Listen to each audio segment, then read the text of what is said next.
Mga pagbasa ng mga salita ng makapangyarihang Diyos. Paglalantad sa mga Antikristo. Ika-9 na item. Ginagawa nila ang kanilang tungkulin para lang maging tanyag sila at maisakatuparan ang kanilang sariling mga interes at ambisyon. Hindi nila kailanman isinasaalang-alang ang mga interes ng sambahayan ng Diyos at ipinagkakanulo pa ang mga interes na iyon, ipinagpapalit para sa kanilang personal na kaluwalhatian. Ika-5 bahagi. Ika-6 na kaso. Pagpapakapagod para magtamo ng katungkulan alang-alang sa pagkain at pananamit. Pagkatapos manampalataya sa Diyos, maraming tao ang palaging naghahangad ng katayuan at natingalain sila ng ibang tao. Sa sambahayan ng Diyos, palagi nilang gustong mamukod-tangi sa karamihan at maging pinuno ng grupo. Alang-alang sa mga bagay na ito, tinatalikuran nila ang mga pamilya at propesyon nila. Nagtitiis sila ng paghihirap at nagbabayad ng halaga hanggang sa wakas ay nakakamit nila ang kanilang mithiin at nagiging leader sila. Pagkatapos maging leader, tunay na nagiging iba ang pamumuhay ng mga taong ito. Ipinapamalas nila ang bawat aspekto ng imahe at istilong dati nang nasa kanilang isipan tungkol sa kung paano kumikilos ang mga taong may katungkulan mula sa pananamit, pag-aayos, hanggang sa paraan ng pagsasalita at pagkilos. Natututo silang magsalita na parang isang opisyal. Natututo silang utus-utusan ang mga tao. At natututo silang ipaasikaso sa mga tao ang mga pribadong usapin nila. Sa madaling salita, natututo silang maging isang opisyal. Kapag pumupunta sila sa isang lugar para maging leader, ibig sabihin ay pumupunta sila roon para maging isang opisyal. Ano ang ibig sabihin ng pagiging opisyal? Na sila ay nagpapakapagod para magtamo ng katungkulan alang-alang sa pagkain at pananamit. Isa itong usapin na nauukol sa mga pisikal na kasiyahan. Pagkatapos maging leader, ano ang nag-iba sa buhay nila kumpara sa dati? Iba na ang kinakain, sinusuot, at mga ginagamit nila. Kapag kumakain sila, partikular sila sa pagiging masustansya at masarap nito. Partikular sila sa tatak at estilo ng mga damit na isinusuot nila. Kapag nakaisang taon na sila bilang isang leader sa isang partikular na lugar, nagiging maputla at mataba sila. Mula ulo hanggang paa, nakasuot sila ng mga damit na may tatak at pawang mamahalin ang tatak ng cellphone, computer at mga kasangkapan nila sa bahay. Ganito ba ang mga kondisyon nila bago sila naging leader? Pagkatapos maging leader, hindi sila nagsikap kumita ng pera. Kaya saan nila kinuha ang perang pambili ng lahat ng bagay na ito? Idinonate ba sa kanila ng mga kapatid ang mga bagay na ito o inilaan ba sa kanila ng sambahayan ng Diyos ang mga bagay na ito? Ni minsan ba ay nabalitaan ninyo na naglaan ang sambahayan ng Diyos ng mga bagay na ito sa bawat leader at manggagawa? Hindi. Kung gayon, paano nila nakuha ang mga ito? Ano't anuman, Ang mga ito ay hindi mga bagay na nakuha nila sa pamamagitan ng sarili nilang pagsisikap. Sa halip, ang mga ito ay mga bagay na nakuha nila matapos silang magkamit ng katayuan at maging isang opisyal, kung saan natatamasa nila ang mga pakinabang ng katayuan sa pamamagitan ng pangingikil sa iba, pandaraya at pagsamsam. Sa mga iglesia sa lahat ng dako, may mga tao bang ganito sa iba't ibang antas ng mga leader at manggagawa na nakasalamuhan ninyo? Noong una silang maging leader, wala silang pag-aari. Pero sa loob ng wala pang 3 buwan, mayroon na silang mga mamahaling computer at cellphone. Pagkatapos maging leader, iniisip ng ibang tao na dapat silang magtamasa ng mataas na pamantayan ng pagtrato. Kapag lumalabas sila, dapat may sasakyan sila. Dapat mas maganda kaysa sa ginagamit ng mga karaniwang tao ang mga computer at cellphone na ginagamit nila. Dapat mula sa mamahaling tatak at kailangan nilang magpalit ng bago kapag luma na ang modelo nito. May ganito bang mga panuntunan ang sambahayan ng Diyos? Hindi kailanman nagkaroon ng mga ganitong panuntunan ang sambahayan ng Diyos at wala ni isang kapatid ang nag-iisip ng ganito. Kaya, saan galing ang mga bagay na ito na tinatamasa ng mga leader na ito? Sa isang banda, nakuha nila ang mga bagay na ito sa pamamagitan ng pangingikil sa mga kapatid at pagpapabili sa mayayamang tao ng mga bagay na ito para sa kanila sa pamamagitan ng pagpapanggap ng paggawa ng gawain ng sambahayan ng Diyos. Bukod pa rito, sila mismo ang bumili ng mga bagay na ito sa pamamagitan ng pagdidispalko at pagnanakaw ng mga handog. Hindi ba't mga tampalasan silang kumukuha ng pagkain at inumin ng may pandaraya? May kaibahan ba ito sa mga tao sa ilang naunang kaso na ibinahagi ko? Ano ang pagkakapareho ng mga ito? Pawang ginamit nila ang posisyon nila para lustayin ang mga handog at kumuha ng mga handog sa pamamagitan ng pangingikil. Sinasabi ng ilang tao, sa paggawa sa sambahayan ng Diyos at sa pagiging isang leader o manggagawa, hindi ba't kalipikado silang magtamasa ng mga bagay na ito? Hindi ba't kalipikado silang makibahagi sa mga handog sa Diyos kasama siya? Sabihin mo sa akin, kalipikado ba sila? Hindi. Kung kailangan nilang bumili ng ilang gamit para magawa ang gawain ng sambahayan ng Diyos, sa ganitong kaso, may mga panuntunan ang sambahayan ng Diyos na nagsasabing pwede nilang bilhin ang mga bagay na iyon. Pero bumibili ba ang mga taong ito ng mga gamit ng alinsunod sa mga nakatakda sa mga panuntunan?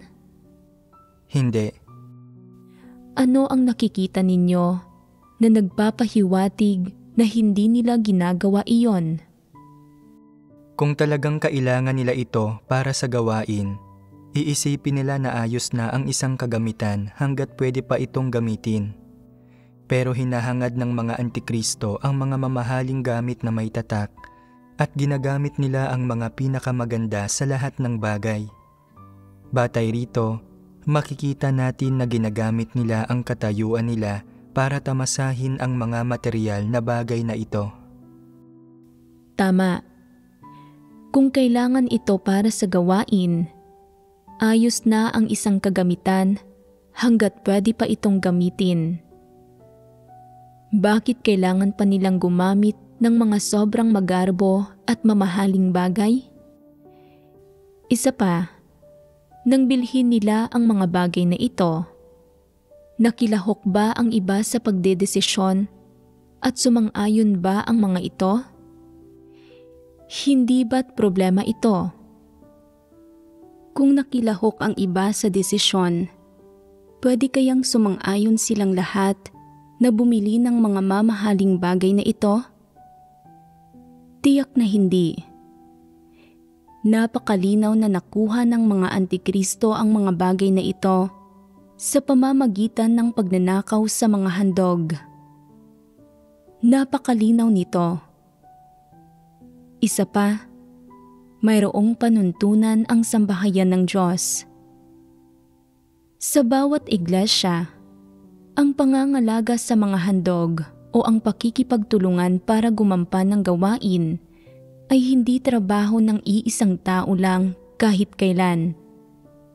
Kaya, bakit nagagawa ng mga taong ito bilang mga individual na gamitin at gastusin ang mga handog ayon sa gusto nila? Hindi ito naaayon sa mga prinsipyo.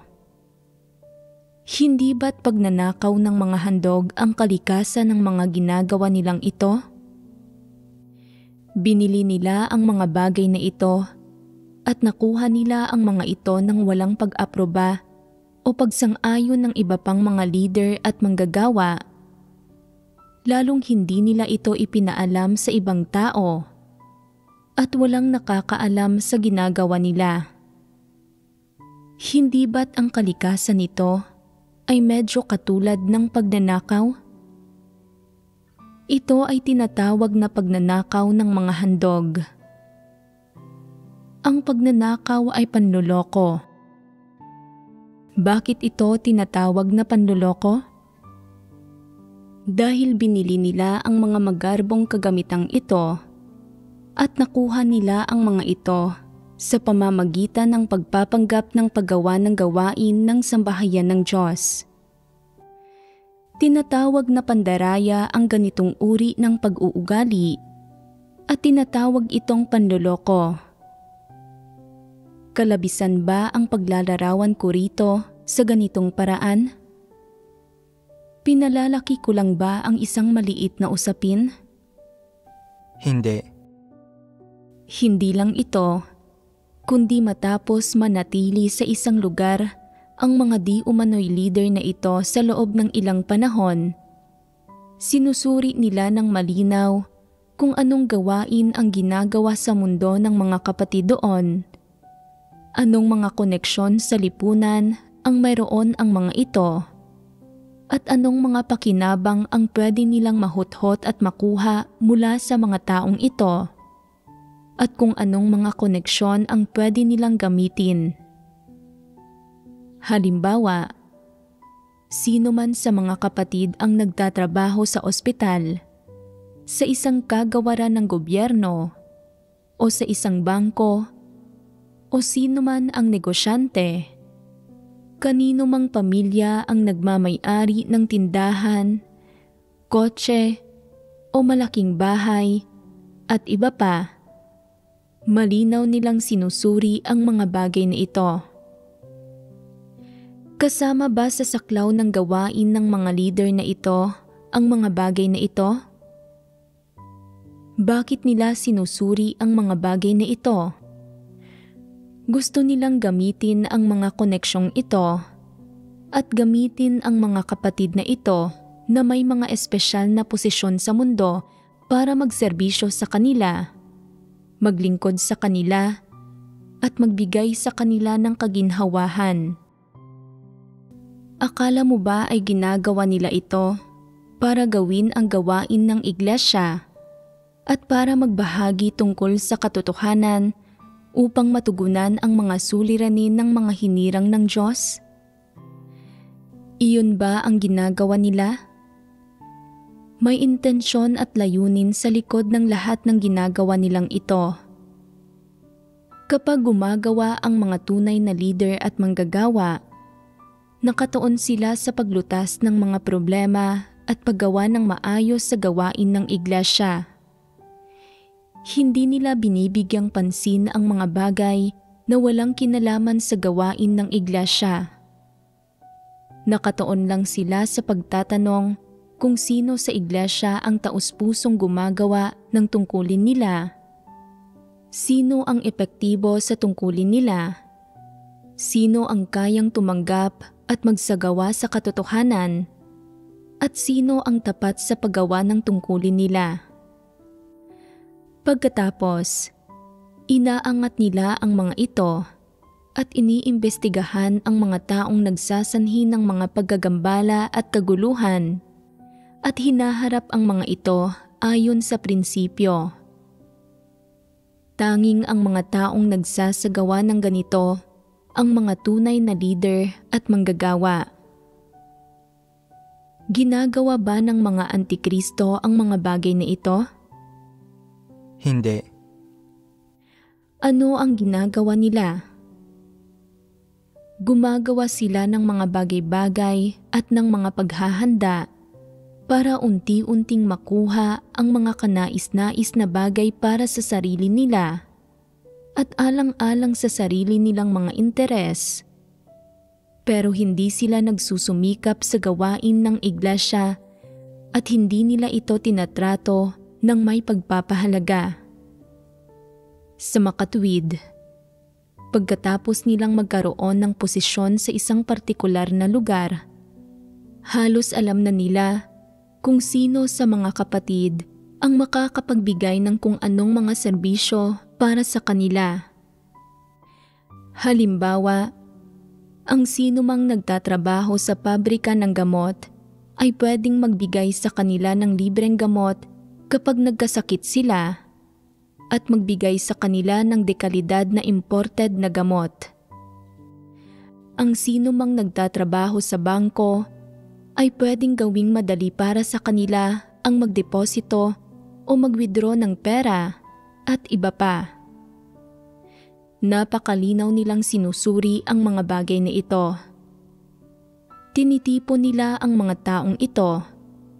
Wala silang pakialam kung mabuti ang pagkatao ng mga taong ito o hindi. Basta't sumusunod sa kanila ang mga taong ito at handang maging mga katuwang at taga-suporta nila, bibigyan ng mga antikristo ang mga ito ng mga kanais-nais na bagay, papanatilihing malapit sa kanila at tutustusan at poprotektahan ang mga ito habang nagtatrabaho ang mga taong ito para patatagin ang posisyon ng mga antikristong ito sa iglesia at mapanatili ang mga puwersa ng mga antikristong ito. Kaya, kung gusto mong malaman kung gumagawa ng tunay na gawain ang isang leader ng iglesia, tanungin mo siya tungkol sa totoong sitwasyon ng mga kapatid sa iglesyang iyon at kung kumusta ang takbo ng gawain ng iglesia at makikita mo ng malinaw kung talaga bang gumagawa siya ng totoong gawain. Malinaw na sinusuri ng ilang tao ang mga usapin sa pamilya at sitwasyon ng pamumuhay ng mga kapatid sa iglesia. Kung tatanungin mo sila kung sino ang nagtatrabaho sa pabrika ng gamot, kung kaninong pamilya ang nagmamay-ari ng tindahan, kaninong pamilya ang may sasakyan, kaninong pamilya ang may malaking negosyo, o kung sino ang nagtatrabaho sa anumang lokal na kagawaran at pwedeng makatulong sa mga kapatid, masasabi nila ito sa iyo ng tumpak. Kung tatanungin mo sila kung sino ang naghahangad sa katotohanan, sino ang pabaya sa kanyang tungkulin, sino ang antikristo, sino ang nagtatangkang makakuha ng loob ng mga tao, sino ang epektibo sa pangangaral ng ebanghelyo, o kung ilan ang mga potensyal na tatanggap ng ebanghelyo doon sa lokal na lugar, hindi nila alam ang mga bagay na ito. Anong klaseng mga tao ito? Gusto nilang gamitin ang lahat ng koneksyong panlipunan sa lugar nila at pag-isahin ang mga ito para maging isang maliit na grupong panlipunan. Kaya, Hindi pwedeng tawaging isang iglesia ang lugar kung nasaan ang mga leader na ito. Pagkatapos nila rito, naging isang grupong panlipunan na ito. Kapag nagtitipon-tipon ang mga taong ito, hindi nila ipinagtatapat ang nasa puso nila at hindi sila nagbabahaginan ng kanilang pagkaunawang batay sa karanasan. Sa halip, tinitingnan nila kung sino ang may mas malalakas na koneksyon, sino ang may mataas na posisyon sa lipunan at napakamatagumpay, sino ang kilalang kilala sa lipunan, sino ang may impluwensya sa lipunan, at sino ang makapagbibigay ng mga espesyal na maginhawang serbisyo at mga kanais-nais na bagay sa leader. Kung sino man ang mga taong ito, mayroon silang posisyon sa puso ng leader. Hindi ba't ito ang ginagawa ng mga antikristo? Ano ang ginagawa ng mga antikristo? Binubuo ba nila ang iglesia? Sinisira nila ang iglesia at winawasak nila ang iglesia at ginugulo at ginagambala ang gawain ng sambahayan ng Diyos. Lumilikha sila ng nagsasarili nilang kaharian, ng sarili nilang pribadong grupo at paksyon. Ito ang ginagawa ng mga antikristo. Nakipag-ugnayan ako sa inyo sa loob ng napakaraming taon, pero tinatanong ko ba kung ano ang trabaho ng mga pamilya ninyo, kung gaano kayaman ang pamilya ninyo, at kung ano ang pinagmulan ninyo? Hindi. Bakit hindi ko tinatanong ang mga bagay na ito? Walang kabuluhan ang pagtatanong ng mga iyon. Hindi ang lipunan ang sambahayan ng Diyos. Hindi mo kailangang sumipsip o magpalakas sa iba. Walang anumang kaugnayan sa pananampalataya sa Diyos ang pagtatanong tungkol sa mga bagay na ito. Huwag gawing lipunan ang sambahayan ng Diyos. Anuman ang pinagmulan ng pamilya mo, mahirap man ito o mayaman, kung anong kapaligiran ang tinitirhan mo, sa lungsod o probinsya man ito, hindi ito mahalaga. Kung hindi mo hinahangad ang katotohanan, kahit gaano pa kataas ang posisyon mo sa lipunan noon, hindi na iyon mahalaga. Hindi ko titingnan iyon. Kapag nakikipag-usap ako sa mga tao, hindi ko kailanman tinatanong ang sitwasyon ng pamilya nila. Kung gusto nilang pag-usapan ito, makikinig ako, pero hindi ko kailanman itinuring ang mga bagay na ito na mahalagang impormasyon na kailangan kong itanong, lalong hindi ko sinubukang unti-unting kumuha ng ilang impormasyon para gamitin ang mga tao.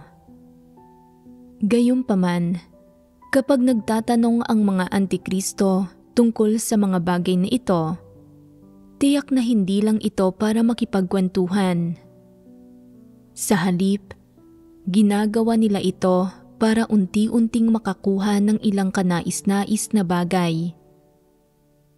Halimbawa, kung sino man ang may pamilyang nagmamay-ari ng tindahan ng mga produktong pangkalusugan at pwedeng magpahintulot sa kanila na bumili ng mga produktong pangkalusugan sa presyong bultuhan, nakikipaglapit sila sa pamilyang ito. O kung sino man ang may kaibigang magagamit nila para makatulong sa kanila na bumili ng magagandang bagay, maaalala nila ito. Gumagawa sila ng listahan ng mga koneksyon na ito at ng mga taong ito na sa tingin nila ay may mga espesyal na talento, at ginagamit nila ang mga taong ito sa mga mahahalagang pagkakataon. Iniisip nila na pawang may talento ang mga taong ito at malaki ang pakinabang ng mga ito sa kanila. Tama ba ang pananaw na ito? Ang mga taong hindi naghahangad sa katotohanan at na nabibilang sa mundo at kay Satanas ay mas nagbibigay halaga sa mga bagay na ito kaysa sa buhay at sa katotohanan. Kung dating karaniwang manggagawa sa lipunan ang isang partikular na tao at sa sandaling malaman ito ng isang leader, ayaw niyang bigyang pansin ang taong ito kahit gaano pa ito kasigasig na naghahangad sa pananalig nito. Pero kapag nakikita ng leader na dating isang kadre ang isang tao at may kaya ang pamilya nito, na may mataas na estilo ng pamumuhay at namumuhay sa mataas na antas sa lipunan, at sumisipsip siya sa taong ito, isa ba itong mabuting leader? Naranasan na ba ninyo ang ganitong uri ng pagtrato? Ano ang iniisip ninyo sa loob-loob ninyo pagkatapos maranasan ang ganitong pagtrato? Naramdaman ba ninyo na walang pagmamahal o pagmamalasakit sa sambahayan ng Diyos?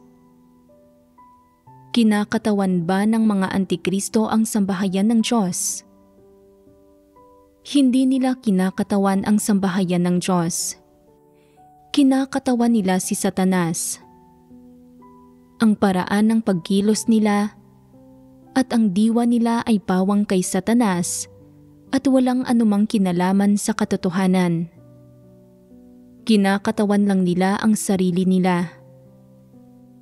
Pagkatapos mapasakamay ang mga koneksyon na ito at makipag-ugnayan sa mga ito, may ilan ding antikristo na gumagamit sa mga koneksyong ito para mag-asikaso ng mga pribado nilang usapin o magsaayos pa nga ng trabaho para sa mga kapamilya nila. Sabihin ninyo sa akin, nangyayari ba ang mga ganitong bagay? Kayang-kaya ng mga antikristo na gawin ang mga bagay na ito. Kayang gumawa ng kahit ano ng isang tao na walang konsensya, walang kahihiyan at sobrang makasarili at mababa. Kaya niyang gawin ang anumang uri ng bagay na hindi naaayon sa katotohanan at naganap na lumalabag sa moralidad at konsensya ng isang tao.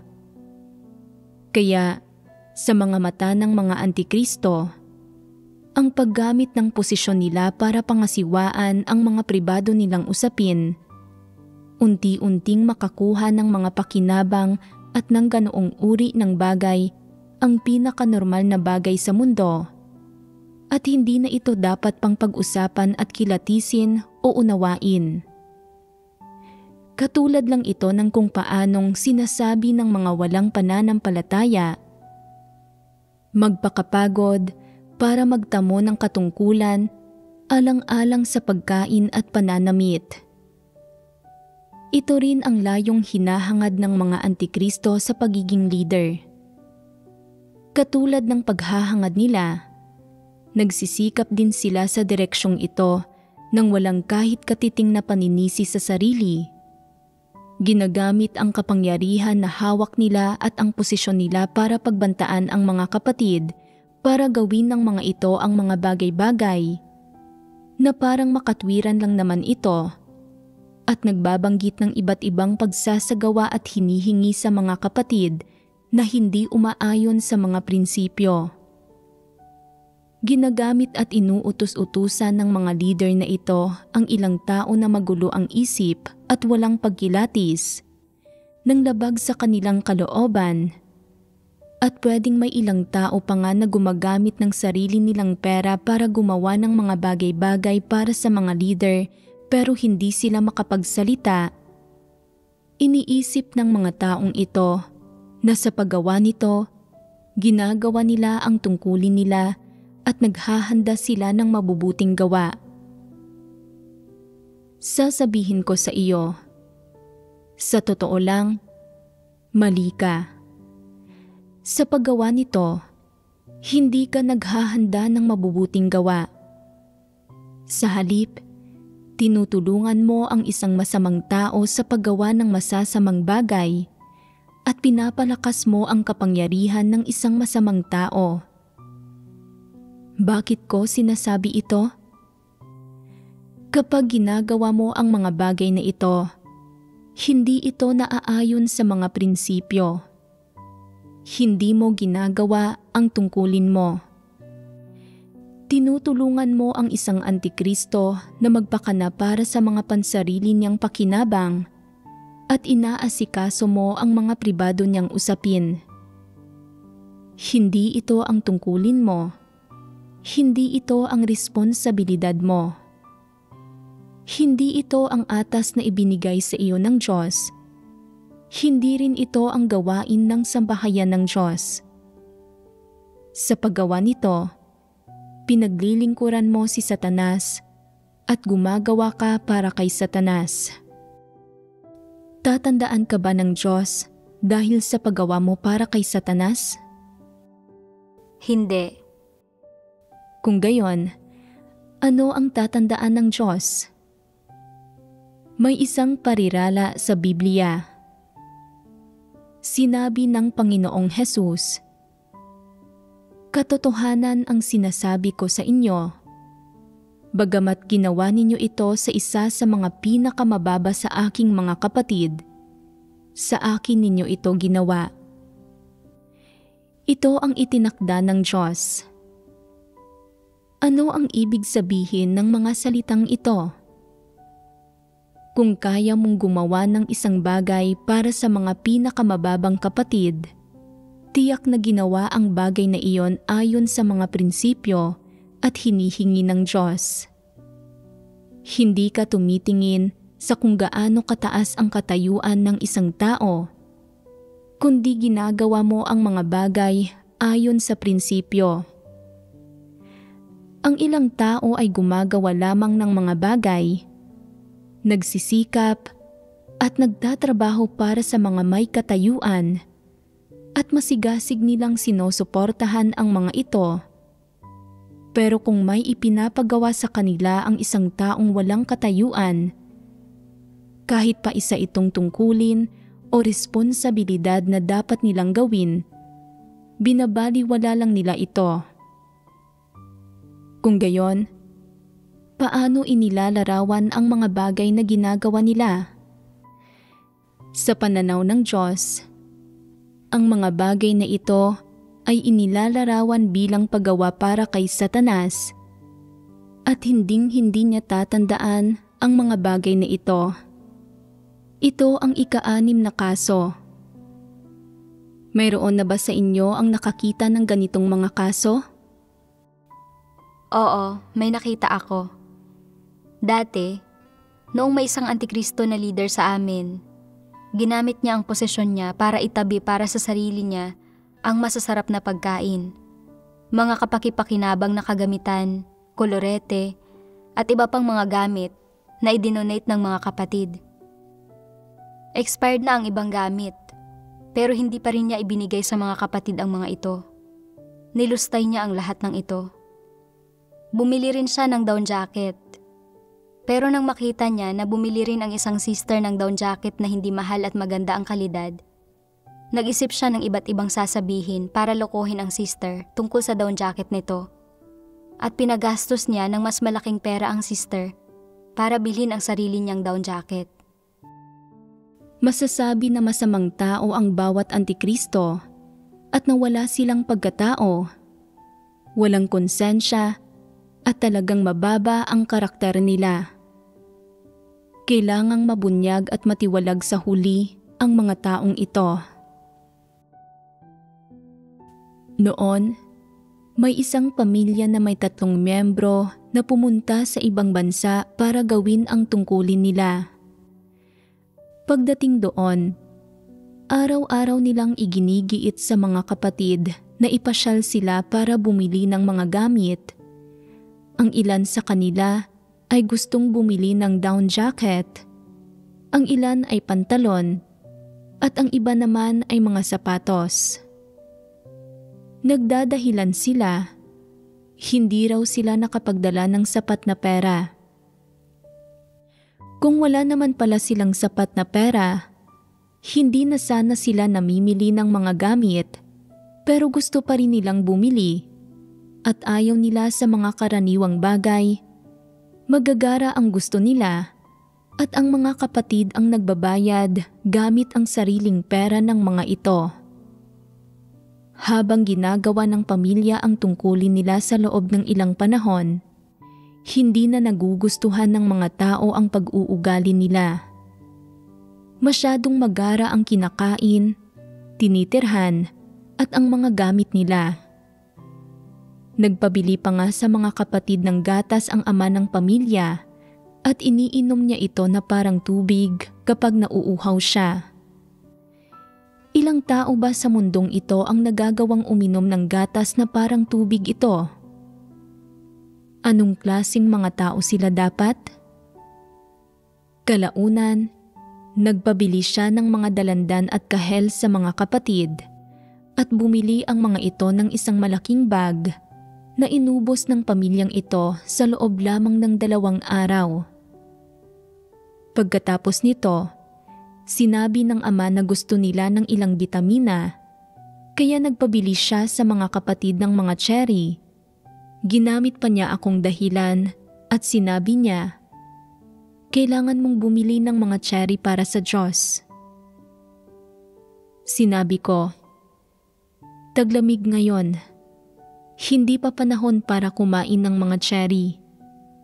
Hindi ko kakainin iyon. Huwag na ninyo akong ibili." Sinabi ng ama, "Kailangan pa rin nating bumili." Nang makabili ang mga kapatid ng isang kahon ng mga cherry, naubos agad ito ng pamilya niya. Hindi pa ako nakakita ng sino mang ganito kalakas kumain. Parang kanin lang ang prutas at parang tubig lang ang gatas sa kanila. Tapos, kapag oras na ng kainan, nakita nila na may isda at kinain nila ito ng parang gutom na gutom sila. Masusuklam kayo sa paraan nila ng pagkain. Para silang mga patay gutom na multo na hindi pa kailanman nakakain ng masarap na pagkain noon. Inisip nila na dapat nilang samantalahin ang pagkakataong ito na magkaroon ng magagandang bagay, kaya sabik silang nagkukumahog para magpakabusog. Sa huli, napakaraming nakain ng bata na nagkasakit tuloy ito.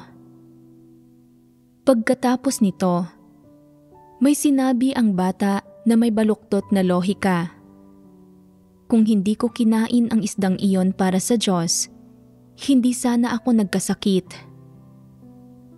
Niwala ako roon nang kinain niya ito at wala akong kaalam-alam tungkol dito. Kinain niya iyon ng kusa.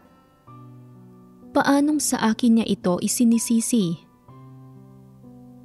Pero talagang sinisi niya ako.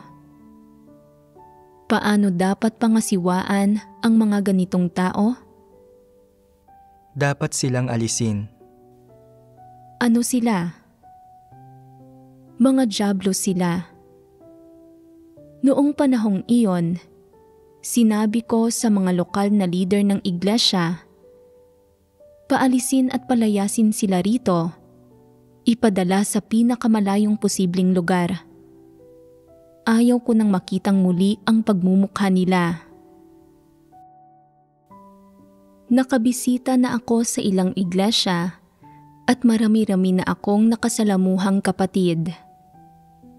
Nakita ko na ang iba't ibang klase ng buktot at masamang tao, pero kakaunti lang ang mga taong nakakaugnayan ko ng normal.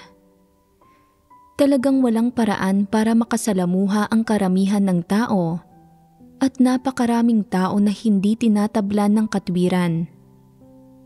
May baluktot at maling lohika ang lahat ng sinasabi nila at ipinipresenta nila ang mga kabulaanan na para bang totoo ang mga ito.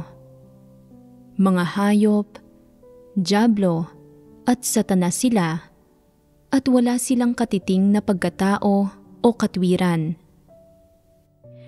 Ang mga ganitong klase ng tao ay bumubuo ng hindi bababa sa 1/3 ng mga tao sa bawat iglesia. Walang sino man sa kanila ang may anumang halaga at wala sa kanila ang maliligtas. Dapat silang itiwalag sa lalong madaling panahon. Ang mga taong gusto kong nakakasalamuha ay iyong mga kayang tumanggap sa katotohanan na medyo matapat at kayang magsalita ng galing sa puso nila. Ano man ang ipinapakita nilang mga katiwalian o ang mga paglihis nila, hanggat handa silang magbahagi tungkol sa katotohanan at kaya nilang tumanggap sa katotohanan, kaya ko silang pakisamahan. Pagdating naman sa mga mapanlinlang na tao na mahilig mansamantala ng iba, hindi ko sila binibigyang pansin. Palaging gustong ipangalandakan ng ilang tao ang sarili nila kapag naroroon ako at gusto nilang tingalain ko sila. Magkaiba ang mga ikinikilos nila kapag kaharap ako at kapag nakatalikod ako upang malansi nila ako. Mga dyablo ang mga ganitong tao at dapat silang ipadala sa pinakamalayong posibleng lugar. Ayaw ko na silang makitang muli kahit kailan. Kapag may mga kahinaan at kakulangan ang mga tao, pwede ko silang suportahan at tustusan. At kapag mayroon silang mga tiwaling disposisyon, pwede akong magbahagi sa kanila tungkol sa katotohanan. Pero hindi ako nakikipag-ugnayan sa mga dyablo o nakikinig sa sinasabi nila. May ilang tao na mga bagong mananampalataya at may ilang katotohanan na hindi nila nauunawaan, kaya nagagawa nilang magsalita at kumilos ng may kamangmangan. Pwede tayong magbahagi tungkol sa katotohanan, pero kung nauunawaan mo ang ilang katotohanan at sinasadya mong magsanhi ng gulo, kung kumikilos ka ng hindi makatwiran sa akin at hinahanapan mo ako ng kamalian, hindi kita pagtitiyagaan. Bakit hindi kita pagtitiyagaan? Hindi ka isang tao na pwedeng maligtas, kaya bakit kita pagtitiyagaan? Ang pagtitiyaga sa isang tao ay nangangahulugan na kaya ko siyang tiisin at pagpasensyahan. Mapagpasensya ako sa mga mangmang at sa karaniwang tiwaling tao, pero hindi sa mga kaaway o dyablo. Kung ang mga dyablo at kaaway ay magkukunwaring magsabi sa iyo ng mga bagay na magandang pakinggan at susuhulan ka, lalansihin ka o bibigyan ka ng pansamantalang kaligayahan, magagawa mo bang paniwalaan ang sinasabi nila? Hindi. Bakit? Dahil hindi nila kayang tanggapin ang katotohanan, nakita mo na ito ng malinaw at nabunyag na ang mga taong ito. Hindi sila matapat sa mga bagay na sinasabi nila at kapag nakikipagbahaginan sila tungkol sa katotohanan, puro paimbabaw lang ito at mahirap kilatisin kung totoo o hindi ang sinasabi nila. Kung nakikita mo ang mga bagay na ito ng tumpak, makakasiguro ka na mga dyablo at satanas sila. Sa pamamagitan lamang ng pagpapaalis o pagpapatalsik sa kanila, tuluyang malulutas ang problema. Sinasabi ng ilan, bakit hindi maging medyo maluwag sa kanila? Walang pag-asa na magsisisi ang mga taong ito. Imposible para sa kanila na magsisi. Kagaya lang sila ni Satanas. Gaano man ka makapangyarihan at katalino ang Diyos, sa perspektiba nito, hindi ito dapat ang diwa ng Diyos. Hindi nito itinuturing na Diyos ang Diyos at iniisip nito na ang mga tusong pakanan nito ay karunungan, na ang kalikasang diwa nito ang katotohanan at na ang Diyos ay hindi ang katotohanan. Ito ay isang tunay na Satanas at nakatakda itong maging mapanlaban sa Diyos hanggang sa huli. Kaya, ang masasamang tao ay nakatadhana na hindi magawang mahalin ang katotohanan at hangarin ang katotohanan, At dahil dito, hindi sila inililigtas ng Diyos. Ang pagpapaalis sa kanila mula sa iglesia at ang pagpapatalsik sa kanila mula sa sambahayan ng Diyos ang pinakatamang desisyon at hindi ito mali kahit kaunti. Hindi kailanman babaguhin ng mga antikristo na pinagbahaginan at hinimay ko ngayon ang direksyon at mga layon na hinahangad nila. Inuuna nila ang pansariling interes sa lahat ng hinahangad nila.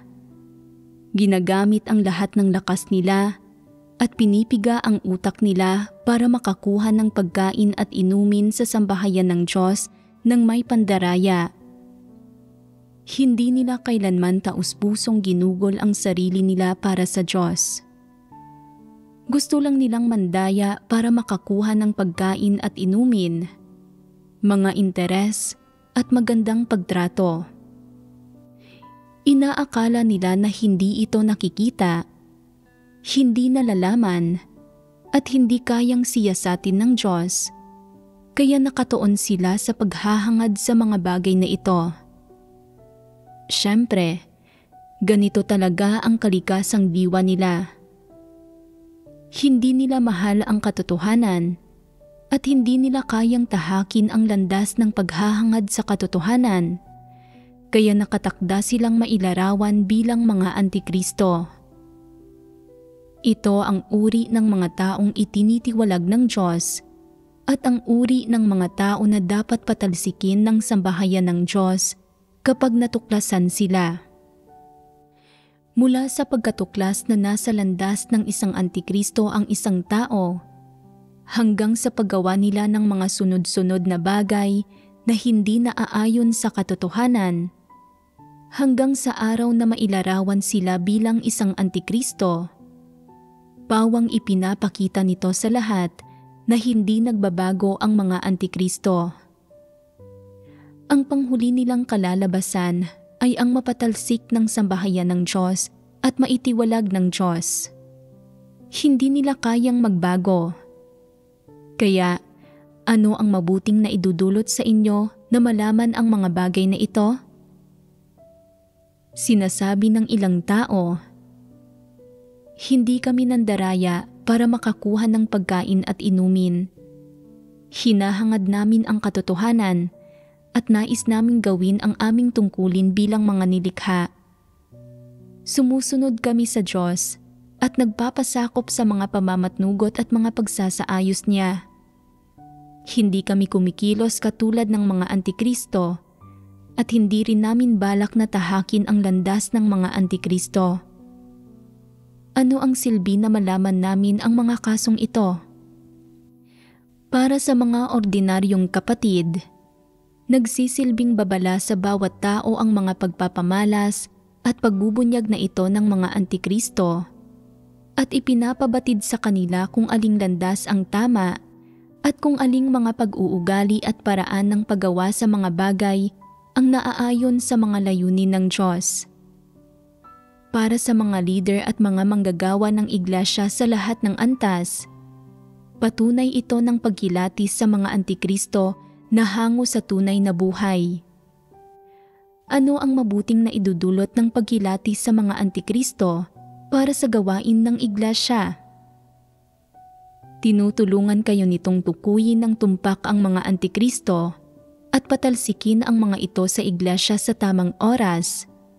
Ginagawang mas dalisay ang iglesia at malaya mula sa mga kaguluhan, pagkagambala at pinsala ng mga antikristong ito, upang ang mga tunay na naghahangad sa katotohanan at kayang taus-pusong gumugol ng sarili nila para sa Diyos ay magkaroon ng isang malinis at tahimik na kapaligiran, malaya mula sa panggugulo ng mga dyablo at Satanas.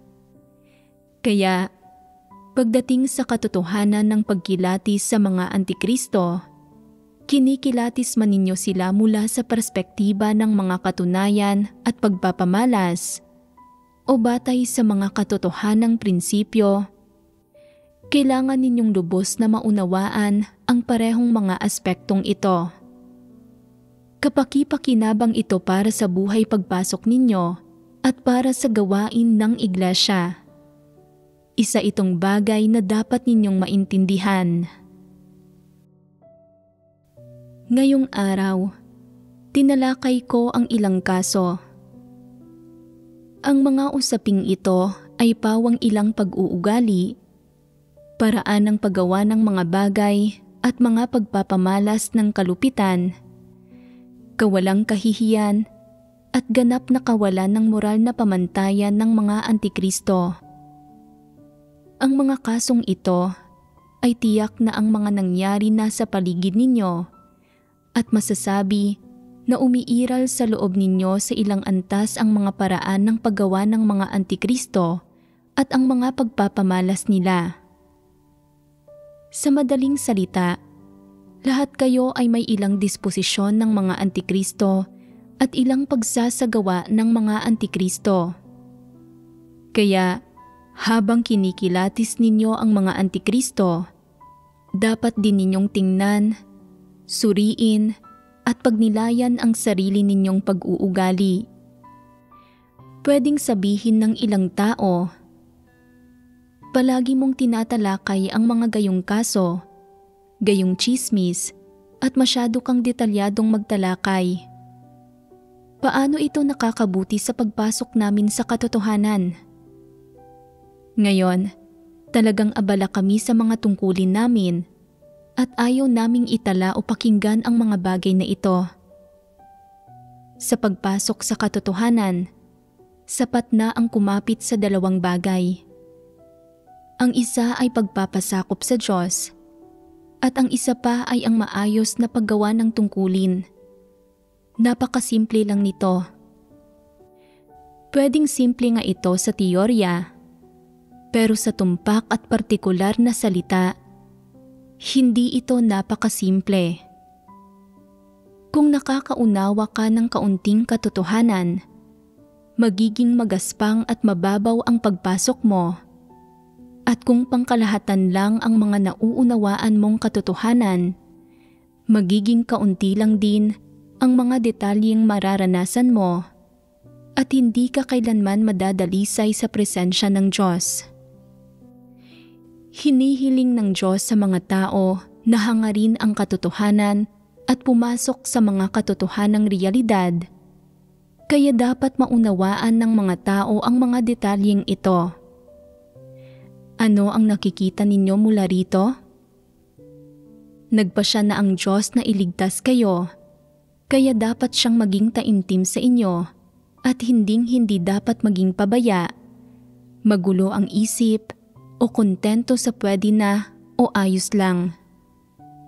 Para sa Diyos, hindi umiiral ang pagiging pwede na, halos sakto na, marahil at siguro. Kung nais mong maligtas at tahakin ang landas ng kaligtasan, dapat mong maunawaan ang lahat ng detalyeng ito ng katotohanan. Kung hindi mo kaya ang gampanin ngayon, ayos lang. Hindi pa huli para magsimulang pumasok ngayon sa mga detalye ng katotohanan. Kung kontento ka lang sa pagkakaroon ng saloobin ng paggawa ng maayos sa tungkulin mo nang hindi nagkakamali at pagkakaroon ng kakayahang magpasakop kapag may nangyayari sa iyo, kung gayon, hindi ka kailanman makakapasok sa mga katotohanang realidad.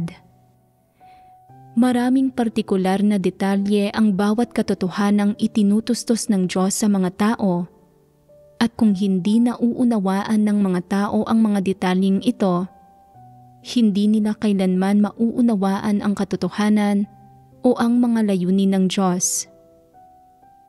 Magandang bagay ba na seryoso ang Diyos sa mga tao?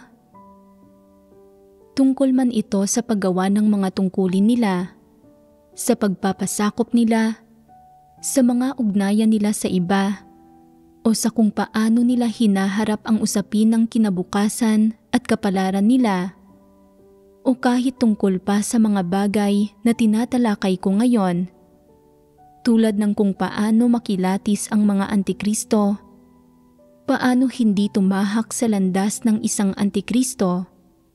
At paano iwaksi ang disposisyon ng isang antikristo? Dapat isa-isa nilang maarok ang mga ito.